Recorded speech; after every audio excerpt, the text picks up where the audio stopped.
After traveling back to the United States the day before, Prince Harry allegedly had lunch with LA billionaire Wally Sannenberg at an exclusive Hollywood club on the Queen's 96th birthday.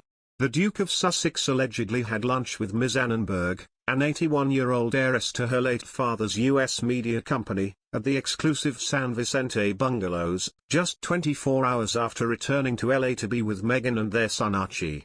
At the San Vicente bungalows, which Page 6 listed as a super-exclusive Hollywood club, Prince Harry and Wally Sannenberg chatted over a meal. They were allegedly secluded from other diners and ate outside. Meanwhile, the Queen, who is mourning the death of her husband Prince Philip, celebrated her 95th birthday alone. Harry was supposed to start a 10-day quarantine in California, a COVID recommendation that isn't mandatory in the US. But he was noticed by diners at the high-end restaurant. Prince Harry's business meeting could signal the start of a new partnership. The Annenberg Foundation, as the Daily Mail pointed out, deals closely with issues related to climate change, animal rights, and social justice, all of which the Duke and Duchess of Sussex have prioritized in their work since their departure from the royal family. The Annenberg Foundation invests billions in campaigns that Harry is considered to be involved in after leaving as a frontline royal and settling in California. They sat outside, far from other people, and Harry came in wearing a mask, a source told Page 6. The club is a favorite hangout for some of LA's wealthiest and most powerful individuals, and it has a stringent no photos and no phones policy to protect its patrons' privacy. The Sunset Tower Hotel millionaire Jeff Klein owns the club. Prince Harry drew criticism for flying home the day before Queen Elizabeth II's 96th birthday, and his meeting with Annenberg took place on the monarch's birthday.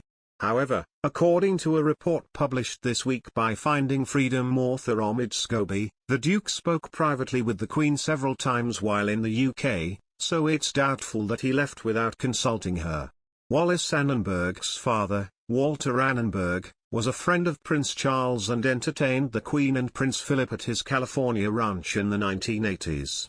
Walter Annenberg was a Playboy Anglophile publisher of U.S. newspapers and magazines and later U.S. ambassador to Britain under Richard Nixon. When he died in 2002, Charles was said to have hoped that money would be left in his will for the prince's trust, but he was disappointed. Mr. Klein is said to have opened an investigation into how word of Harry and Ms. Annenberg's meeting got out.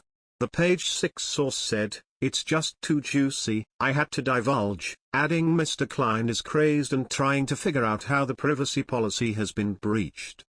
Klein's West Hollywood private social club has 750 highly screened members, but only as long as everything, particularly their visitors, is kept a secret.